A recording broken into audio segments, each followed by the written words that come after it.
Nay, maraming salamat po, Nay, sa pag-aalaga mo sa amin araw-araw, sa pagmamahal, at pag-aruga mo, Nay. Nag-iitsa ka sa puso ko, Nay. Masaya po ako, ikaw nanay ko. Okay lang po sa akin, pangaralan mo po ako, Nay. Pagalitan mo po ako, sawayin mo po ako. Ipaalam mo po sa akin kung anong tama at mali. Dahil bata pa po ako, Nay. Kailangan sundin kita, Nay. Kasi ikaw po ang nakakaalam kung anong dapat para sa akin. Salamat sa sakripisyo mo sa amin, Nay.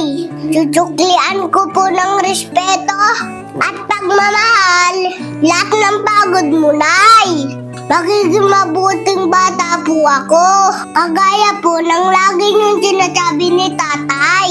Mahal na mahal kita, Nay.